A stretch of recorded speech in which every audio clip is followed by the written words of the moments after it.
This is my profile. Yeah, yeah. Hmm.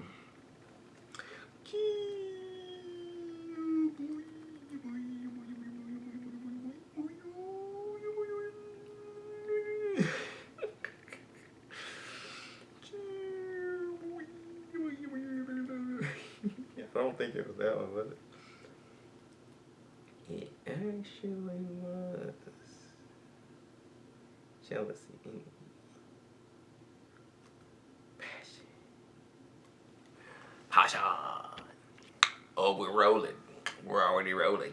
Yeah, bye. Okay, let's do this. So, ladies and gentlemen, this might be. Anyway, look. Okay, I'm sorry. I'm trying to get the words to say, and I'm having a lot of thoughts. Okay, here we go. So basically,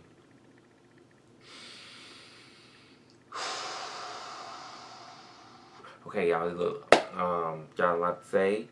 Gotta get to it, right? So this word right here is kana, and kana. How this even came about? So like almost every day, if yeah, I'll start over. Cut at 138. Boom.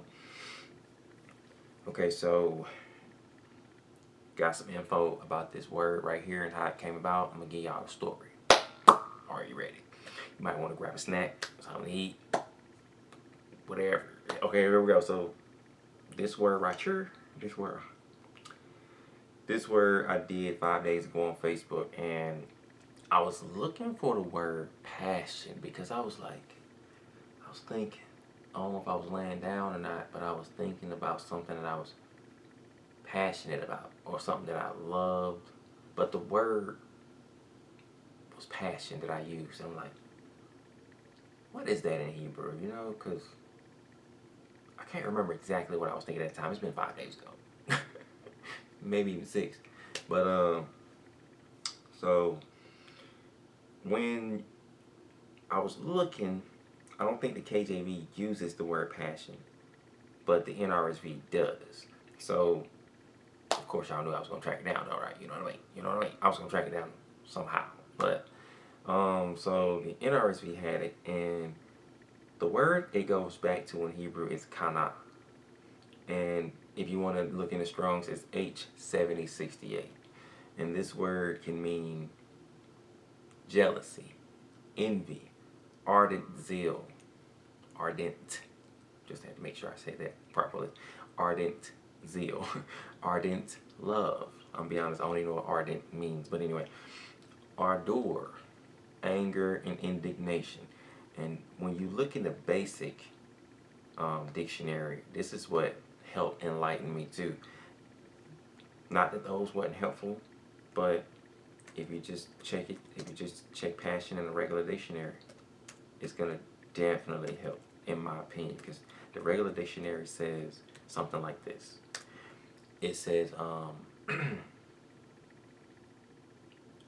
strong emotion, and it's not it's not only in a good sense or bad sense. It can be both. So think about this. I'm gonna read it word for word. It says the definition of passion in the basic dictionary says strong and barely controllable emotion. Perfect. That's what I wanted, because I didn't do it as good as this, because my memory couldn't remember that. But think about that. So let's keep that in mind, right? And then I remember the next day that I did this definition and learned all that.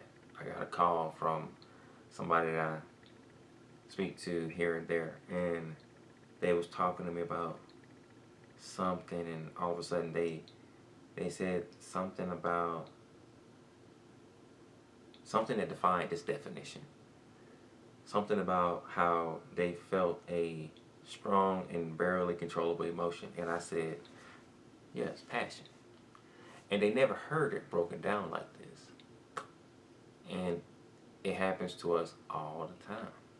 It can be in a good sense or a bad sense.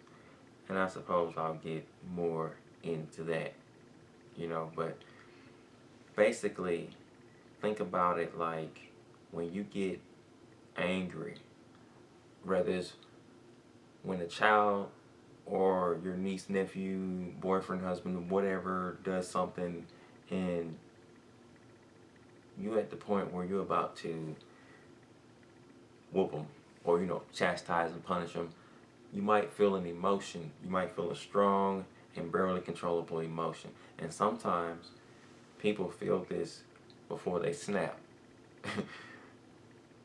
But it can be a positive emotion or a bad emotion. Sometimes people can feel passion when they're trying not to say something to somebody that they might like or might want to be with, or marry, or something in that category. Passion. You know what I mean? So and sometimes passion builds up daily. Sometimes, and I thought about this because I remember with myself, before me and my latest ex got back together, I remember every day I started to feel passion.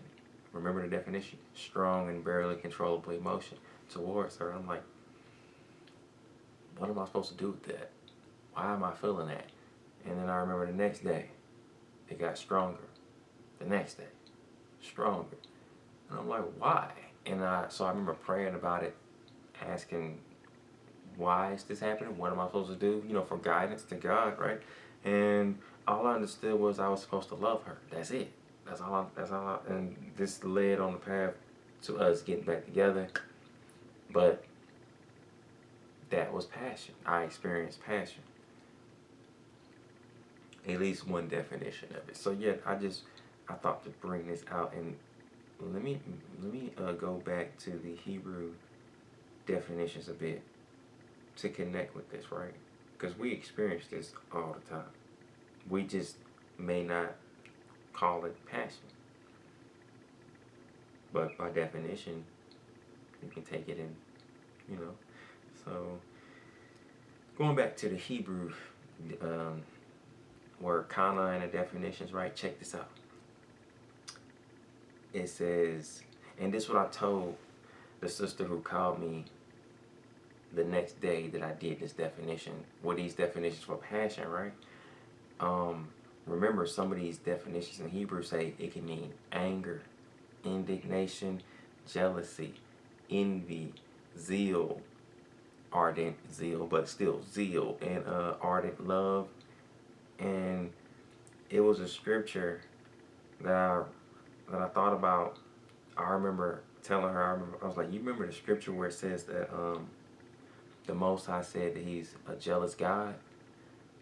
And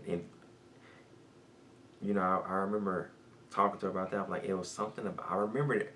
I said it better that day because it was fresh in my memory. It's not fresh in my memory now. But I think I was saying something like, God doesn't like people to worship other gods because he's a jealous God. It will provoke Him to anger. Think about it.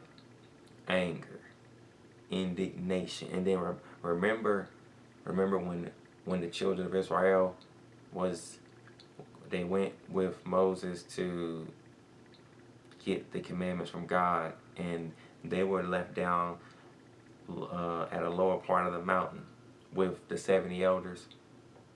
And Joshua and Moses went up to get the commandments, right? Joshua waited up higher than everybody else with Moses. Moses went up all the way, higher than everybody else. So Joshua wasn't with the 70 elders and the rest of the congregation. He went up higher. And the congregation came to the 70 elders and they told them, we know not what happened to Moses. Make us gods. And they gave in. Joshua didn't know what was going on. But when Moses was getting the laws,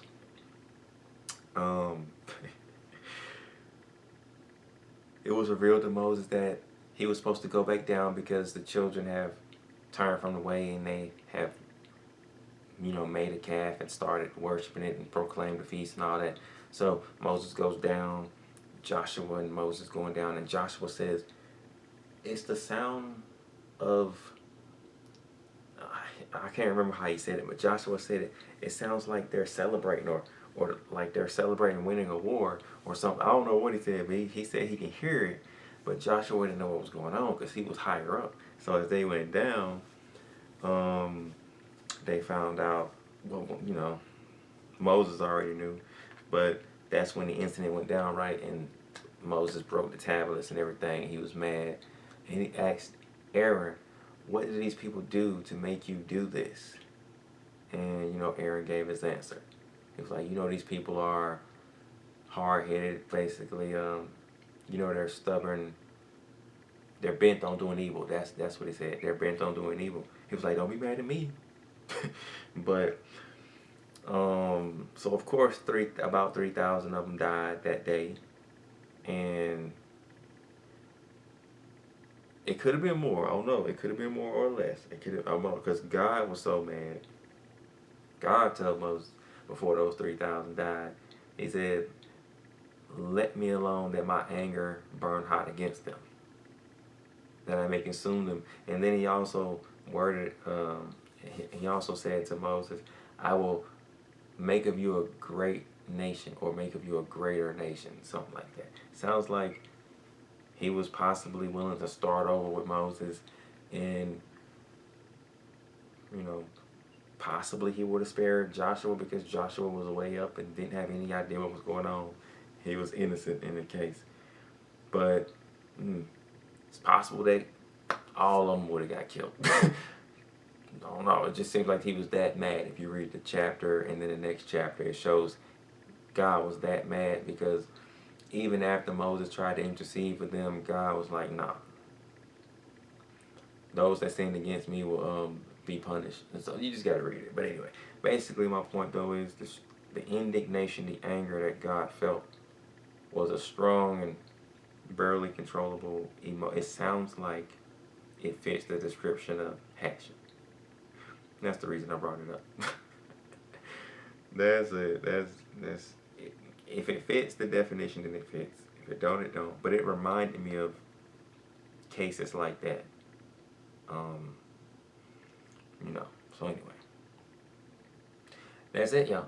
That's it. I'm out of here. Peace be to the saints. That was the definitions of passion in Hebrew. Kana. Did I say it? Yeah, I did. Yeah, let's go. That's it. I think that's it. Yeah. Cool.